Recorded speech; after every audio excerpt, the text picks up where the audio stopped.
Sir sir sir sir sir sir ఇది చాలా అన్యాయం సార్. కరుడు కట్టిన తీవ్రవాదులకు కూడా వాళ్ల వాదన వినిపించుకోవటానికి న్యాయస్థానంలో అవకాశం ఇస్తారు.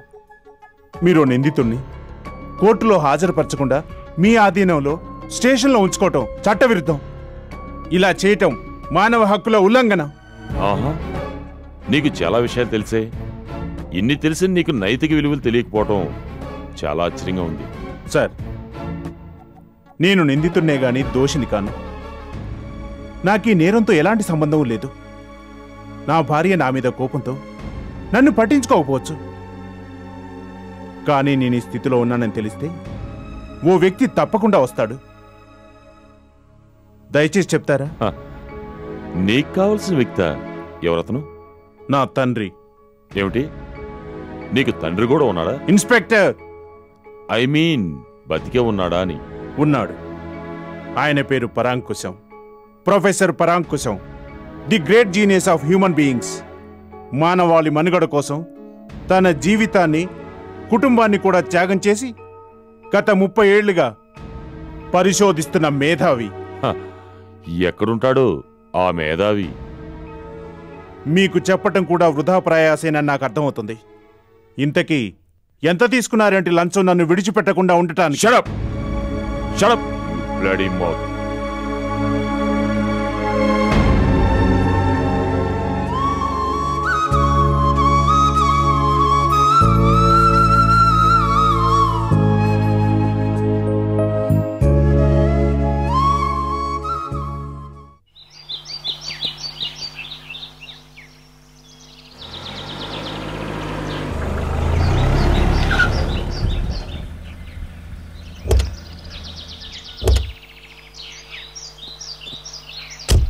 ఏ ఓల్డ్ మ్యాన్, ఇంటికాడు చెప్పు రాలేదా? చూసినాడు, లేకపోతే చస్తావు. దాని నుండి అందరినీ కాపాడాలనే నా ప్రయత్నం. నాకప్పుడే చౌరాదులే. చూడ్డానికి బాగా చదువుకున్నోళ్ళ కనిపిస్తున్నావు. అవును, లోకాన్ని బాగానే చదివాను. సరేలే, ఇంతకెవరు నువ్వు? నువ్వే అన్నావుగా ఓల్డ్ మ్యాన్ అని. నేను అడిగింది నీ పేరు. నా పేరు పరాంకుశం, ప్రొఫెసర్ పరాంకుశం. అదిగో కనిపించేదే నా ల్యాబొరేటరీ. సరే, చూసుకుని వెళ్ళు. ఈ పేరెక్కడో విన్నట్టుంది. ఏ ఓల్డ్ మ్యాన్, ఆగు. 1 minute. ఏమిటి, ఏమైనా గుర్తొచ్చిందా? అవును, మీరు ప్రొఫెసర్ కదూ? చెప్పానుగా. ఓహో, మీరేనన్నమాట అప్పర్ ఐన్స్టీన్. అంత పెద్దవాళ్లతో నన్ను పోల్చకండి. ఇంతకీ మీరెవరు? చెప్తా. నేను మీతో కాస్త పర్సనల్గా మాట్లాడాలి. చెప్పండి. ఇక్కడ ఎవరు లేరే? ఇక్కడ కాదు, ఇంకెక్కడైనా. సరే, మా ల్యాబ్లో మాట్లాడుకుందాం.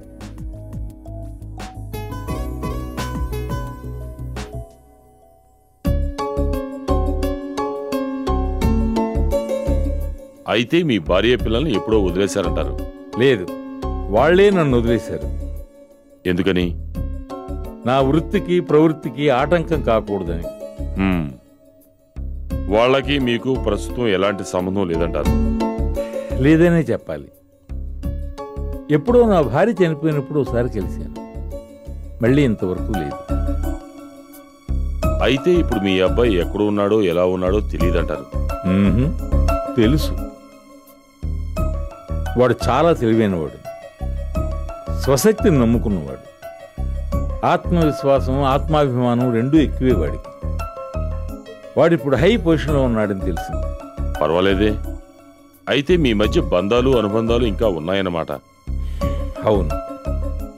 అయితే మీకు గాని మీ అబ్బాయికి గాని ఎవరైనా ఉమ్మడి శత్రువులు ఉన్నారా? ఉన్నారు. ఉన్నారా? ఎవరు? వాడు నాకు, నా ఇంటి పని మనిషికి ఆర్టిఫిషియల్ ఇన్సెమినేషన్ ద్వారా పుట్టినవాడు. పుట్టడమే చాలా వికృతంగా పుట్టాడు. చచ్చిపోయాడు అనుకుని వాడిని చెత్తబుట్టలో పారేశాను. వాడు ఇప్పుడు నా మీద, నా కుటుంబం మీద కక్ష కట్టాడు. నన్ను చంపడానికి కూడా ప్రయత్నించాడు. వాడి దురదృష్టమో నా అదృష్టమో తెలియదు కానీ వాడు హై ఎమోషన్కు లోనయ్యాడంటే నర్వస్ సిస్టమ్ ఫెయిల్ అయ్యి ఫ్రీజ్ అయిపోతాడు. అంటే ఒక బొమ్మలా మారిపోతాడు. ఆ కారణంగా బయటపడ్డాను. అవును, ఇవన్నీ అడుగుతున్నారు. ఏమైంది? వాడు మా వాడికి ఏమైనా హాని చేశాడా? లేదు. కానీ మీ కోడలను చంపడానికి ప్రయత్నించాడు. ఆ సమయంలో మీ కొడుకున్నా చంపేవాడే. ఇంతకీ అతను ఎలా ఉంటాడో చెప్తారా? షూర్. వాడు చూడటానికి అతి భయంకరంగా ఉంటాడు. వాడి మొహంలో కుడి భాగం అంతా కాలిపోయి నల్లగా వికృతంగా ఉన్నాడు. వాడి కళ్ళు అవి మనుషుల కళ్ళు కావు, పిశాచి కళ్ళు. వాడిని చూస్తే పసిపిల్లలే కాదు, పెద్దవాళ్ళు కూడా దడుచుకుంటారు. గుండాగి చనిపోయినా ఆశ్చర్యపోవలసింది లేదు.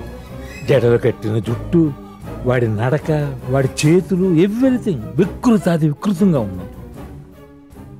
ఎస్, వాడే, నో డౌట్. ఇంతకీ వాడు ఎక్కడుంటాడో తెలుసా? తెలియదు. ఉరుములా వస్తాడు, మెరుపులా మాయమైపోతాడు. ఓకే, ఎందుకైనా మంచిది, కొంచెం జాగ్రత్తగా ఉండండి. అలాగే, వస్తాను. By the by, thanks for the information. You are welcome.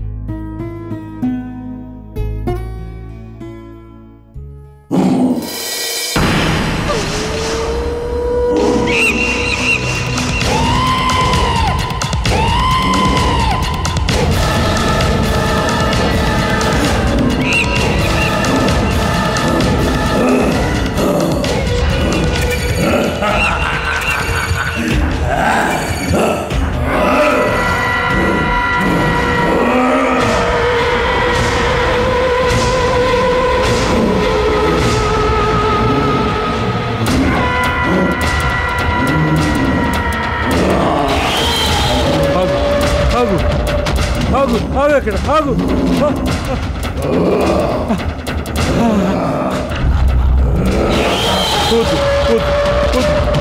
నన్ను ఏం చేయకి. అది యాసిడ్, అది యాసిడ్, అది యాసిడ్, యాసిడ్. వద్దు ప్లీజ్, ప్లీజ్,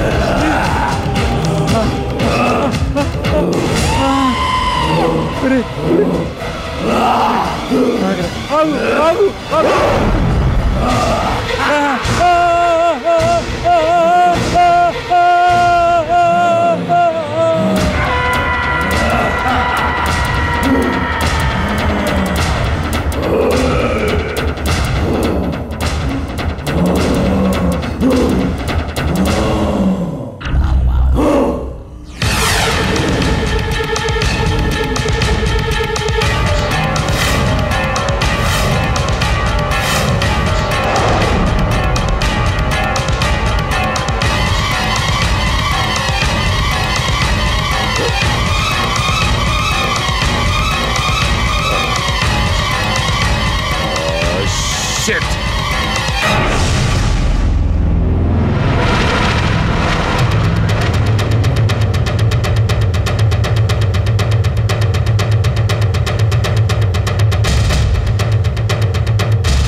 సార్, నేను కానిస్టేబుల్ వెంకటస్వామి మాట్లాడుతున్నాను సార్. చెప్పు. అది మన సెల్లో ఉన్న సూరజ్ పారిపోయాడు sir.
Suraj Suraj Suraj come on come on come on get come on పైకిలే Suraj don't worry is finished no problem ముందు మీ ఆవిడ లేపు ఆర్తి ఆర్తి ఆర్తి ఆర్తి ఆర్తి జాగ్రత్త.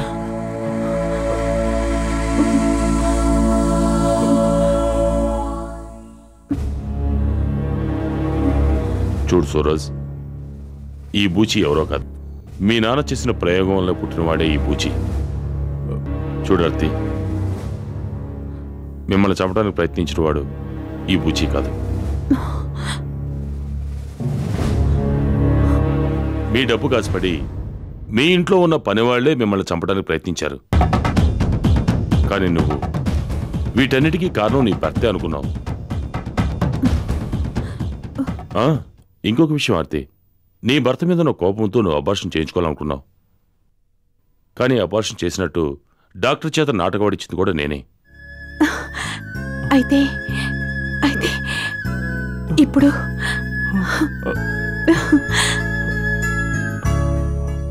ఎస్, నిజానికి ఇప్పుడు నువ్వు గర్భవతివి. Thank you.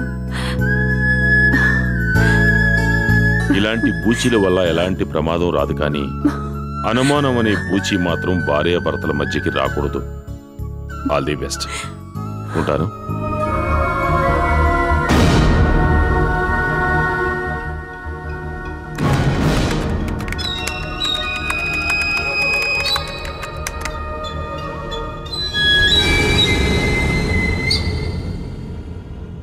రోజులు ప్రపంచాన్ని సృష్టించే పనిలో నిమగ్నమై ఉండి సండే మాత్రం విశ్రాంతి తీసుకుంటాడని క్రిస్టియన్స్ నమ్మకం. అందుకే సండేని సెలవు రోజుగా పరిగణించి సండే రోజు చర్చ్లో ప్రార్థనలు చేస్తారు. అదేవిధంగా మిడిల్ ఈస్ట్ దేశాలలో ఫ్రైడే రోజుని ప్రార్థనా దినంగా పరిగణించి ఫ్రైడేని హాలిడేగా నిర్ణయించారు. మరి ఇండియాలో సండే ఎందుకు హాలిడే అయిందో తెలుసా? ఇండియాలో సండే అనేది సెలవు రోజు అనే సంగతి మనకు తెలిసిందే. కానీ ఆదివారమే సెలవు ఎందుకు